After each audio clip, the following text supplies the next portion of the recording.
Hello students, welcome to apex classes. मैं अविनाश पारिक स्वागत करता हूं आपका अपेक्स क्लासेस के डिजिटल मंच पर। स्टूडेंट जितने भी लोग जुड़े हुए हैं, स्वागत है सभी का।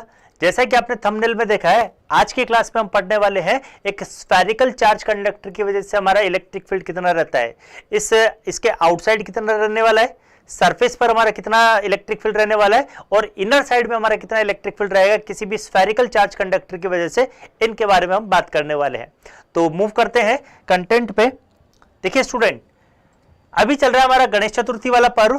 तो आपके लिए एक गुड न्यूज है कि गणेश चतुर्थी के ऊपर उपलक्ष्य में अपेक्स क्लासेस आपके लिए लेकर आए हैं सभी कोर्सेज पर 80% तक का ऑफ। ये ऑफर आपका 23 अगस्त से 3 सितंबर तक है, जिसमें आपको अप टू 80% आपको ऑफर मिलने वाला है जितने भी आपके अपेक्स क्लासेस के ऐप पर जितने भी कोर्स बने हुए हैं उन सभी कोर्सेज पे। तो ये आपके डिफेंस के कोर्सेज हो सकते हैं या फिर आपके स्कूल वगैरह के जितने भी NEET, IIT, JEE defence exam से या फर्स्ट ग्रेड, सेकंड ग्रेड या जितने भी आपके कंपटीशन एग्जाम है उन सबसे रिलेटेड है। साथ ही साथ में स्टूडेंट 80% तो आपको मिल ही रहा है। साथ ही साथ में अगर आप गणेश 10 अगर आप कूपन कोड लगाते हैं तो यहां से आपको 10% एक्स्ट्रा डिस्काउंट भी मिलने वाला है। तो टोटल आपको 90% डिस्काउंट अलग अलग तरीके से मिलने वाला है। तो इस ऑफर का आप ज्यादा से ज्यादा बेनिफिट लीजिए, ज्यादा से ज्यादा लोगों तक इस चीज को शेयर कीजिए। चलिए स्टूडेंट, यहां पर मूव करने से पहले मैं आपको बताना चाहूंगा आज की क्लास में हम पढ़ने वाले हैं कोई भी आपका स्फीयर है, स्फेरिकल सरफेस है, गॉसियन सरफेस है, कोई भी आपका स्फेरिकल कंडक्टर है, तो इसके कारण हमारा इलेक्ट्रिक फील्ड कितना रहने वाला है इसके बारे में हम चर्चा करने वाले हैं। तो स्टार्ट करते हैं। सबसे पहले मैं आपको बताना चाहूंगा कि स्फीयर हमारे पास में दो टाइप का रहता है। जो गोला होता है वो हमारे पास में दो टाइप से रहने वाला है।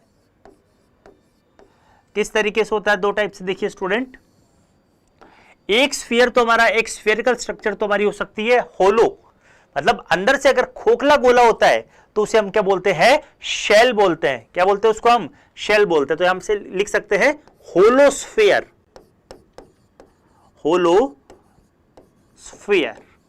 इसको हम बोलते हैं शेल। और एक स्फीयर हमारे पास में स्टूडेंट हो सकता है सॉलिड स्फीयर, जो अंदर से ठोस रहता है, अंदर जिसके मटेरियल फील्ड रहता है, तो उसको हम बोलते हैं सॉलिड स्फीयर। तो स्फेरिकल कंडक्टर है, उस कंडक्टर की वजह से हमें इलेक्ट्रिक फील्ड निकालना है। इसके आउटसाइड निकालना है, सरफेस पर निकालना है, इनसाइड में निकालना है। लेकिन अगर हम स्टार्ट कर रहे हैं सबसे पहले कि स्फीयर को हम दो पार्ट में डिवाइड करते हैं। फर्स्ट हमारा होलोस्फीयर, जिसको हम बोलते हैं सेल, मतलब खोखला गोला, और एक होता है हमारा सॉलिड स्फीयर, जिसके अंदर कुछ ना कुछ मटेरियल आपका फिल रहता है। अगेन स्टूडेंट, इस स्फीयर को हमने होलोस्फीयर और कंडक्टिंग स्फीयर, इस सॉलिड स्फीयर को दो पार्ट में डिवाइड किया हुआ है। तो ये दो पार्ट कौन कौन से हमारे, एक बार हम बात कर लेते हैं। देखिए, तो फर्स्ट तो होता हमारा कंडक्टिंग स्फीयर, कंडक्टिंग शेल लिख देता हूं मैं, यहां पे शेल के बारे में पढ़ रहे हैं। और दूसरा होता है हमारे पास में नॉन कंडक्टिंग। क्या डिफरेंस होता है पूरा का पूरा मैं आपको अभी बताने वाला हूं। तो लिखेंगे नेक्स्ट हमारा non conducting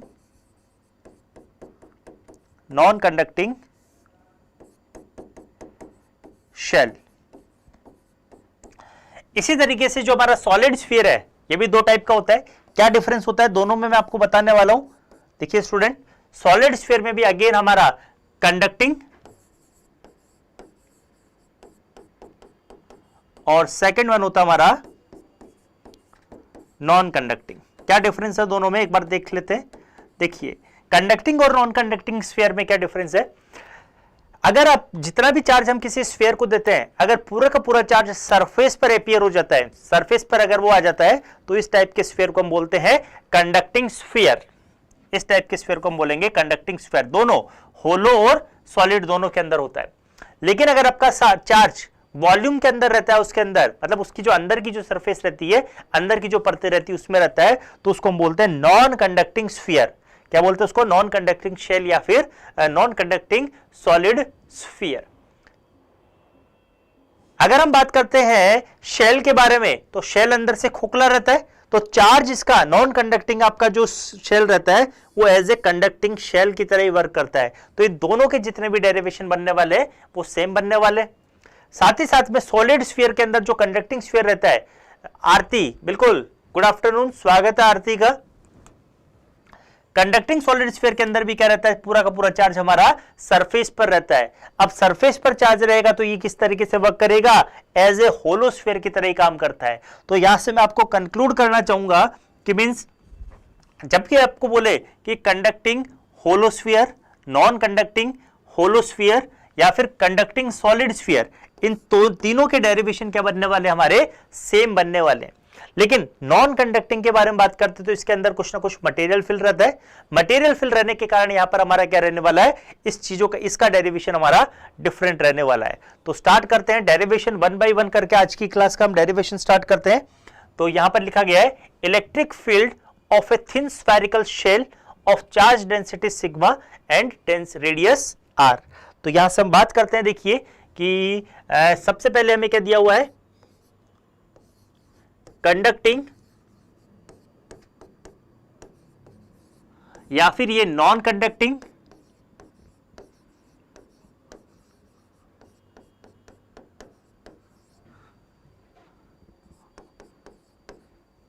होलोस्फीयर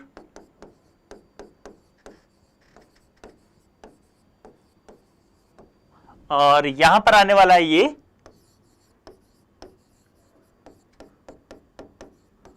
conducting solid sphere. इन सब के लिए हमारा डेरिवेशन क्या रहने वाला है, सेम टाइप से हमारा डेरिवेशन बनने वाला है। तो स्टार्ट करते हैं वन बाय वन करके। देखिए, तो सबसे पहले हम कंसीडर करते हैं, late us consider a sphere.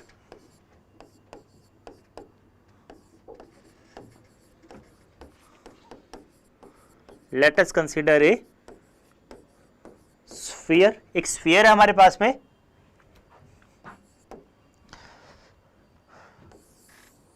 Student इस पर पूरा का पूरा चार्ज हमारा क्यू चार्ज इस पर डिस्ट्रीब्यूटेड है, पूरा का पूरा चार्ज हमारा इस पर क्यू चार्ज इस पर डिस्ट्रीब्यूटेड है। सारा का सारा इसका कहां पर रहेगा, कंडक्टिंग है तो ये और इसलिए सरफेस पर रहेगा।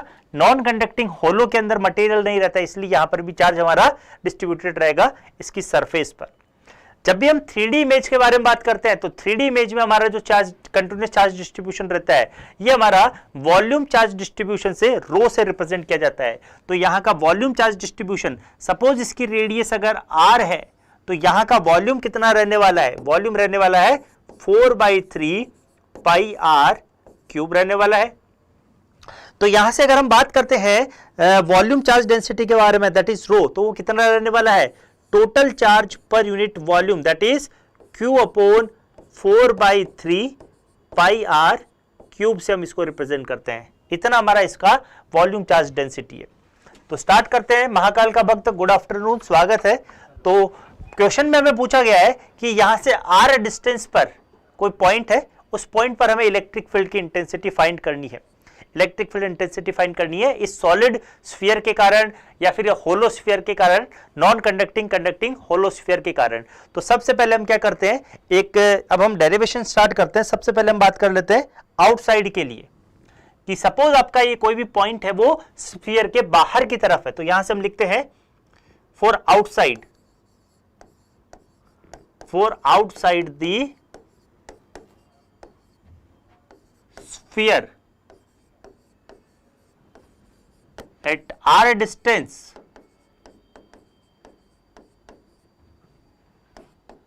E का वैल्यू हमें फाइंड करना है। ये आपका स्फीयर है, रेडियस इसका r है और यहां से स्मॉल r डिस्टेंस पर एक कोई पॉइंट है, पॉइंट P। इस पॉइंट पर हमें इलेक्ट्रिक फील्ड की इंटेंसिटी फाइंड करनी है। तो स्टूडेंट जब भी हम यहां पर इलेक्ट्रिक फील्ड की इंटेंसिटी फाइंड करेंगे तो सबसे पहले हमें क्या करना होगा, एक गाउशियन सरफेस को इमेजिन करना होगा। और गाउशियन सरफेस को हमें इस तरीके से इमेजिन करना है कि इसके हर एक पॉइंट पर हमारा फील्ड वेक्टर और एरिया वेक्टर कैसा रहे, सेम डायरेक्शन में रहे, क्योंकि हमें फ्लक्स निकालना है। तो यहां पर आपका जो फील्ड वेक्टर है वो भी इस डायरेक्शन में रहेगा और जो एरिया वेक्टर है वो भी इस डायरेक्शन में रहने वाला है, ई और ए के बीच में। तो ये हमने एक स्फेरिकल गाउशियन सरफेस इमेजिन की है। तो यहां से हम लिखेंगे let us consider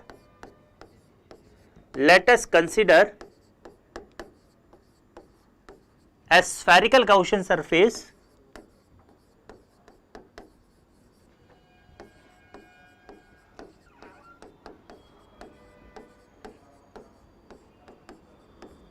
having radius small R, having radius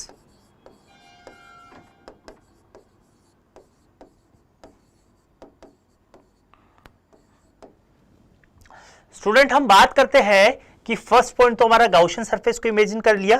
second हम बात करते हैं कि इस गॉसियन सरफेस से कितना हमारा फ्लक्स लिंक कर रहा है, इसके बारे में हम बात करते हैं।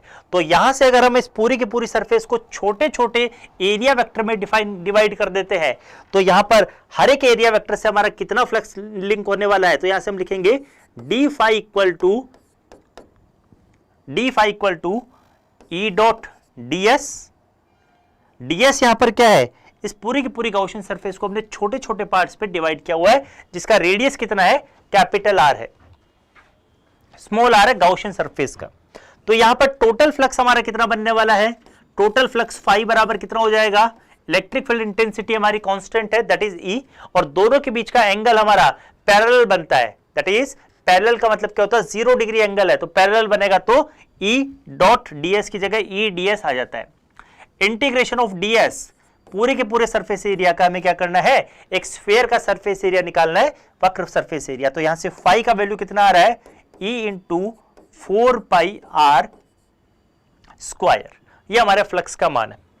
नेक्स्ट स्टेप में स्टूडेंट इस गॉसियन सरफेस के अंदर कितना हमारा फ्लक्स इनक्लोज्ड है, इसके बारे में हम बात करते हैं। तो टोटल फ्लक्स हमारा कितना है, क्यू चार्ज है, टोटल फ्लक्स हमारा कितना है, यहां से क्यू चार्ज है, और कितने वॉल्यूम पर है, 4/3 पाई आर क्यूब पर है। तो वॉल्यूम चार्ज डेंसिटी कितनी रहेगी, Q upon 4/3 pi R cube. तो यहां से हम लिखने चाहेंगे कि rho equal to Q by 4/3 pi R cube. तो यहां से total charge volume charge density के टर्म में कितना आ रहा है, rho into 4/3 pi R cube. ये तीनों की तीनों चीजें हमने कंसीडर कर ली है, जो कि हमारा डेरिवेशन का मेन पार्ट होता है। किसी भी गॉसियन एप्लीकेशन को आप सॉल्व करोगे तो फर्स्ट आपको एक गॉसियन सरफेस को इमेजिन करना है, देन फ्लक्स को फाइंड करना है, और देन उसके बाद में चार्ज को फाइंड करना है। अब हम गॉस लॉ अप्लाई कर देते हैं। तो अकॉर्डिंग टू गॉस लॉ क्या होता है, now according to Gauss law क्या होता है, that is phi equal to Q by epsilon naught. कि किसी भी गॉसियन सरफेस के अंदर जो टोटल इनक्लोज चार्ज रहता है वो हमेशा फ्लक्स रहता है, तो वो हमेशा उसके अंदर इनक्लोज चार्ज का 1 अपॉन एप्सिलॉन नॉट टाइम्स रहता है। पुट कर देते हैं हर एक वैल्यू को। तो यहां से फाई का वैल्यू कितना आ रहा है, e into 4 pi R square. Put कर देते हैं यहां से e into 4 pi R square. Charge का वैल्यू कितना है, अभी तो मैं यहां पर क्यू ही लिखता हूं, थोड़ी देर बाद में हम इसको चेंज कर देंगे, एप्सिलॉन नॉट। तो यहां से टोटल इलेक्ट्रिक फील्ड इंटेंसिटी कितने बना रहा है, 1 upon 4 pi epsilon naught Q upon epsilon not. इतना हमारा इलेक्ट्रिक फील्ड यहां पर रहने वाला है। आई होप आप लोगों को यह समझ में आया होगा। थोड़ा सा इसको चेंज कर देते हैं, आर स्क्वायर बनेगा ये सारा का सारा था हमारा इलेक्ट्रिक फील्ड। ये हमने चार्ज के टर्म में लिखा है। अगर इसी चीज को स्टूडेंट अगर हम डेंसिटी के टर्म में लिखना चाहते हैं तो डेंसिटी के टर्म में क्या आएगा, यहां से देखिए Q बराबर rho into 4 pi R cube होने वाला है। तो मैं इस वैल्यू को यहां पे पुट करता हूं तो electric field intensity E equal to कितना आएगा, 1 upon 4 pi epsilon naught. Charge का वैल्यू कितना है, चार्ज का वैल्यू लिखा है हमने rho into 4/3 pi R cube upon R square, ये बनने वाला है। जो जो टर्म यहां पर कैंसिल आउट हो जाती है उन सारी की सारी टर्म को मैं यहां पर लिख देता हूं, that is E equal to कितना बना लेगा ये, E इक्वल टू देखिए 4 पाई से ये 4 पाई कैंसिल आउट हो जाता है, तो यहां से rho R cube upon 3 epsilon naught R square, ये हमारा इलेक्ट्रिक फील्ड इंटेंसिटी का वैल्यू निकल के आता है। ये कहां पर हमारा स्टूडेंट, फर्स्ट हमने बात की है outside the surface, outside the sphere. अगर हम बात करते हैं यहां पर ऑन द सरफेस के ऊपर, सरफेस के ऊपर अगर यही पॉइंट आपका सरफेस के ऊपर आ जाता है तो ये आर हमारा किसके बराबर हो जाता है, स्मॉल आर के बराबर हो जाता है। कैपिटल आर हमारा स्मॉल आर के बराबर हो जाता है। तो यहां से हम लिखते हैं नेक्स्ट हमारा डेरिवेशन होगा ऑन द सरफेस, सरफेस पर हमारा कितना इलेक्ट्रिक फील्ड इंटेंसिटी है। कोई भी आपका ये स्फीयर है जिस पर टोटल चार्ज अगेन Q है, डेंसिटी इसकी रो है, that is Q upon 4/3 pi r cube बनाता है। तो यहां पर अगर सरफेस पर कोई चार्ज है तो यहां पर r और r दोनों सेम हो जाने हैं।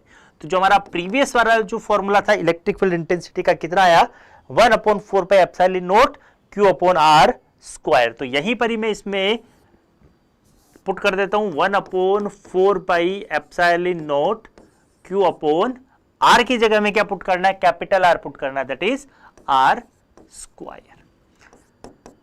ये हो गया हमारा रेडियस के टर्म में, लेंथ के टर्म में, चार्ज के टर्म में। लेकिन अगर इसको मैं डेंसिटी के टर्म में निकालना चाहता हूं तो वापस हमें क्या पुट करना है, Q की जगह Q का वैल्यू पुट करना है, जैसा कि हमने पहले यहां पर पुट किया है Q का वैल्यू डेंसिटी के टर्म में। तो ये जो फाइनल हमारा फॉर्मूला बन रहा है, आर स्क्वायर की जगह मुझे क्या लिख देना है, यहाँ पे इस वाले फॉर्मूला के अंदर कैपिटल आर लिख देना है। तो यहां से हम लिख देते हैं इसको E equal to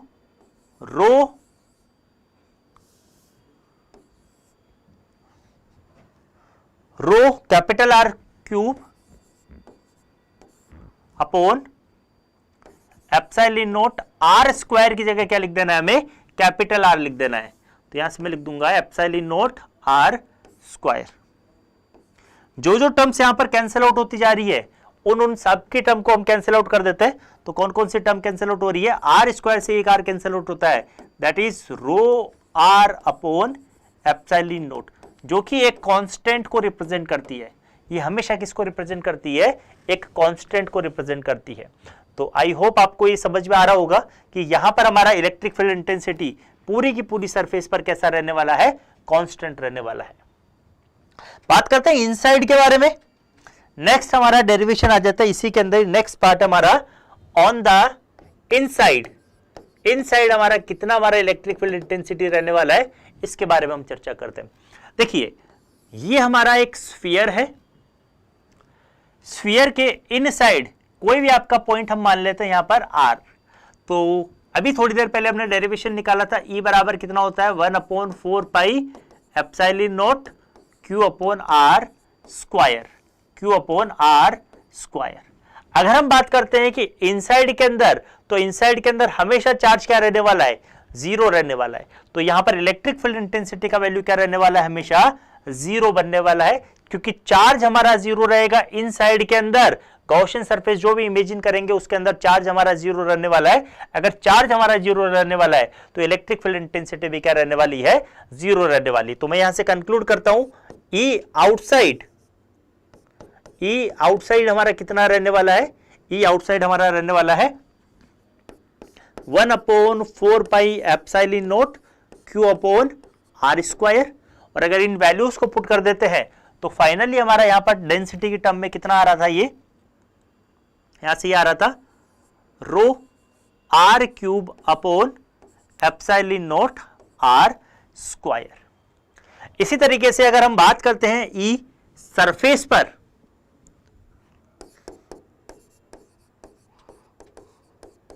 E surface पर ही कितना बना रहा था, यहां से सरफेस पर हम देखते हैं तो 1/4 pi epsilon not Q upon capital R square. और यहां पर अगर हम वैल्यू को पुट कर देते हैं R स्क्वायर की जगह यहां पर R, तो यहां से रो R अपॉन एप्सिलॉन नॉट, जो कि हमारा एक कांस्टेंट टर्म को बनाता है। क्या बना रहा है, जो कि हमारा एक कांस्टेंट टर्म को बना रहा है। और अगर हम स्टूडेंट बात करते हैं E इनसाइड, तो E इनसाइड में हमारा कितना बनने वाला है, ये इलेक्ट्रिक फील्ड इंटेंसिटी जीरो बनने वाला है। तो आई होप आप लोगों को ये सारी की सारी चीज समझ में आई होगी। ये तीनों के तीनों फॉर्मूला हमारे कंपटीशन एग्जाम के पॉइंट ऑफ व्यू से इंपॉर्टेंट है। तो ये मैग्नीट्यूड तो हमें पता पड़ गया है, लेकिन इसकी डायरेक्शन क्या रहने वाली है, हमेशा रेडियली आउटवर्ड रहने वाली है। स्टूडेंट यहां से एक इंपॉर्टेंट चीज हमारे पास में आती है कि इसका ग्राफ कैसा बनने वाला है, क्योंकि कंपटीशन एग्जाम में हमारे से यहां से ग्राफ के क्वेश्चन भी पूछ जाते हैं। तो किस तरीके से इसके ग्राफ बनने वाले हैं, तो एक बार उन पर भी हम डिस्कशन कर लेते हैं। देखिए, तो अगर इलेक्ट्रिक फील्ड इंटेंसिटी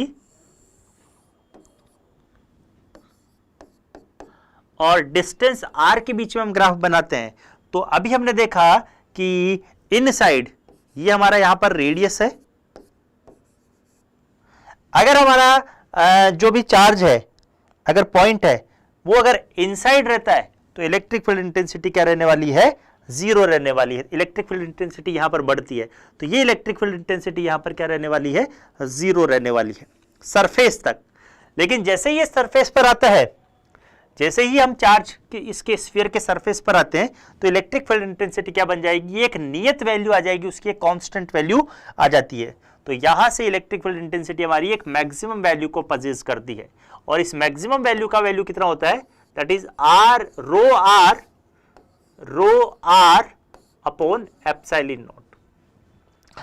अब स्टूडेंट बात करते हैं, जैसे ही हम आउटसाइड आते हैं तो यहां से हम लिख सकते हैं कि आउटसाइड में क्या होता है?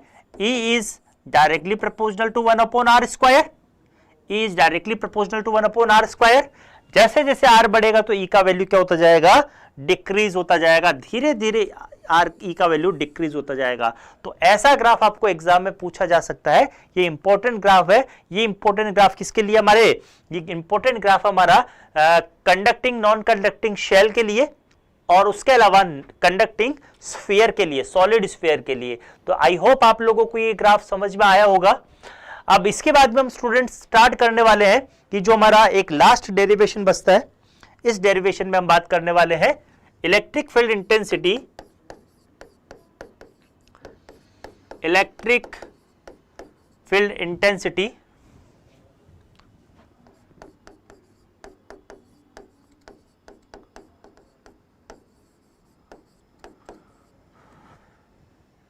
Due to a non-conducting solid sphere,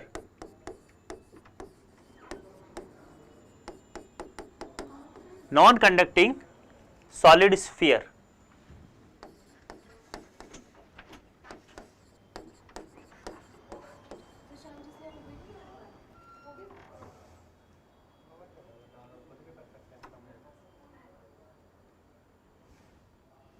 देखिए स्टूडेंट,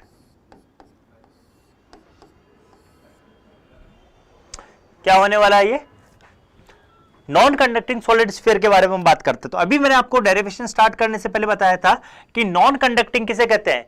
ऐसा स्फीयर जिसपे सारा का सारा चार्ज कहां पर हो? उसके वॉल्यूम के अंदर हो, तो उसे हम बोलते हैं नॉन कंडक्टिंग। और यहां पर ये सॉलिड है, तो इसलिए डेफिनेटली उसके मटेरियल के अंदर हमारा चार्ज रहने वाला है, सारा का सारा चार्ज रहने वाला है। तो अगेन हम बात करते हैं कि लेट अस कंसीडर एक हमारे पास में स्फीयर है। इस स्फीयर के अंदर पूरा का पूरा अंदर पॉजिटिव मान लेते हैं हम चार्ज, पॉजिटिव और नेगेटिव दोनों ले सकते हैं। पॉजिटिव चार्ज पूरा का पूरा इसके अंदर डिस्ट्रीब्यूटेड है, पूरा का पूरा चार्ज हमारा इसमें डिस्ट्रीब्यूटेड है। कितना चार्ज डिस्ट्रीब्यूटेड है? Q चार्ज है। कितने इसका रेडियस है? R रेडियस है। और इसकी डेंसिटी कितनी है? डेंसिटी रो है, वॉल्यूम डेंसिटी रो है। तो यहां से हम लिख सकते हैं कि इसका जो वॉल्यूम डेंसिटी रहेगा दैट इज रो बराबर कितना रहने वाला है? Q by V, that is Q by 4/3 pi R cube रहने वाला है। इतना हमारा इसका डेंसिटी रहने वाला है। तो यहां पर हम बात करते हैं कि इलेक्ट्रिक फील्ड इंटेंसिटी, सबसे पहले हम बात करते हैं आउटसाइड कितना रहने वाला है। तो यहां पर इसका आउटसाइड जो हमारा इलेक्ट्रिक फील्ड इंटेंसिटी है, पूरा का पूरा वही हम डेरिवेशन देखने वाले हैं, बस इनसाइड वाला चेंज है। तो यहां पर electric field intensity P point पर कितना रहेगा? 1/4 pi epsilon not Q upon R square रहता है। अगर अगेन हम यहां पर Q का वैल्यू पुट कर देते हैं, तो Q का वैल्यू पुट करने के बाद में कितना आएगा? यहां से Q का वैल्यू अगर हम पुट कर देंगे तो कितना आएगा? तो यहां से आने वाला है रो R upon rho R square R cube upon epsilon not R square. इतना हमारा इलेक्ट्रिक फील्ड इंटेंसिटी बन के आता है। लेकिन अगर हम बात करते हैं इसके सरफेस के बारे में, तो सरफेस पर ज्ञात करने के लिए हमें क्या करना होगा? ई सरफेस। तो सरफेस पर ज्ञात करने के लिए क्या करना होगा? यहां पर हमें R को क्या बना देना होगा? कैपिटल R बराबर बना देना होगा। तो यहां से हम लिख देते हैं 1/4 pi epsilon not Q upon R square. Again इस वाले फॉर्मूला में अगर मैं कैपिटल R का वैल्यू, स्मॉल r का वैल्यू कैपिटल R पुट करता हूं तो कितना आएगा? ये रो R क्यूब R स्क्वायर से ये कैंसिल आउट होकर कितना बना लेगा? रो R अपॉन एप्सिलॉन 0, जो कि अगेन किसको रिप्रेजेंट करेगा? एक कांस्टेंट वैल्यू को रिप्रेजेंट करेगा। ग्राफ किस तरीके से बनने वाला है अभी थोड़ी देर में हम देखेंगे। देखिए स्टूडेंट, सरफेस तक आ गए हैं, अब बाद में अंदर की साइड मूव करते हैं, तो अंदर की साइड में सपोज ये पॉइंट है, ये पॉइंट है, ये पॉइंट है, इस तरीके से हो सकता है। तो यहां पर अलग अलग आर रेडियस के स्फीयर बनने वाले हैं, गॉसियन सरफेस बनने वाली है। लेकिन कुछ चार्ज तो हमारा बाहर है, लेकिन अगर टोटल चार्ज क्यू है, लेकिन इनसाइड तो हमारा क्यू डैश चार्ज ही है। तो यहां पर जो हमारा वॉल्यूम चार्ज डेंसिटी है, यहां से इससे कितना बनने वाला है ये, तो यहां से हम बात करते हैं कि इनसाइड चार्ज हमारा कितना आ रहा है, क्यू डैश कितना हो जाएगा हमारा, रो इंटू कितना हो जाएगा ये 4/3 पाई आर क्यूब बना लेगा। इस क्यू डैश का वैल्यू अगर मैं यहां पर पुट कर देता हूं, इस यहां पर फॉर्मूला में हम पुट कर देते हैं, तो हमारा यहां से जीरो नहीं बनाएगा, ये कितना बनाने वाला है, दैट इज E बराबर 1/4 pi epsilon naught q dash upon R square, q dash upon R square. तो यहां से पुट कर देते हैं वैल्यूज को, 1/4 pi epsilon naught, q dash का वैल्यू, चार्ज का वैल्यू कितना है 4 × 4/3 R cube upon R square. क्या क्या चीजें कैंसिल आउट होती है यहां से देखिए स्टूडेंट, तो यहां से ये 4 पाई से 4 पाई आ रहा था, यहां पे 4 pi cancel out, R square से एक बार आर कैंसिल आउट हो रहा है, तो E बराबर कितना बनाएगा ये रो आर अपॉन 3 एप्सिलॉन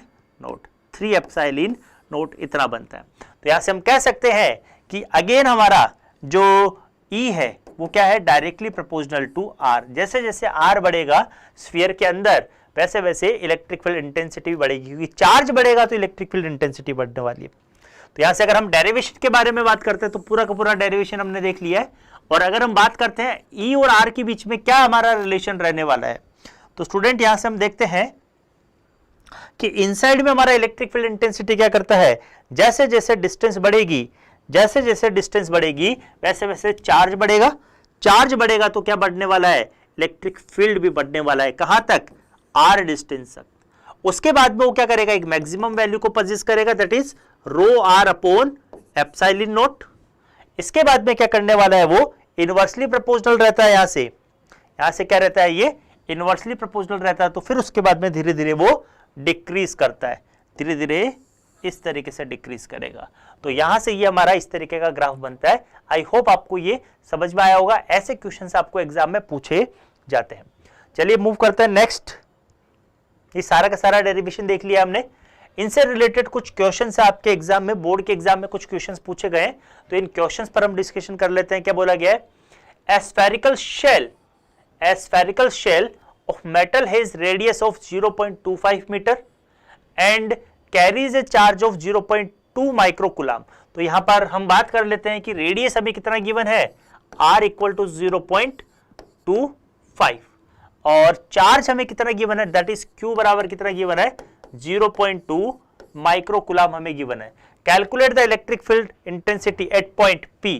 इनसाइड पूछा गया है और शेल है, तो डेफिनेटली फर्स्ट वाला तो हमारा क्या हो जाएगा, फर्स्ट वाला हमारा 0 बना लेगा electric field intensity. Just outside the shell and just outside the shell का मतलब क्या होता है, सरफेस पर पूछा गया है, तो सरफेस पर हमारा फॉर्मूला कितना बनता है, 1/4 pi epsilon 0 q upon R square बनता है, जस्ट आउटसाइड द सरफेस। तो यहां पर हम वैल्यूज को पुट कर देते हैं। अगर हम ई को वैल्यू को पुट करते हैं तो यहां से फाइनली कितना बनाएगा, ये 1/4 पाई एप्सिलॉन नॉट का वैल्यू कितना है, 9 × 10⁹, 9 × 10⁹। चार्ज का वैल्यू है 0.2 × 10⁻⁻⁶ और R square that is R का वैल्यू है 0.25 का होल स्क्वायर।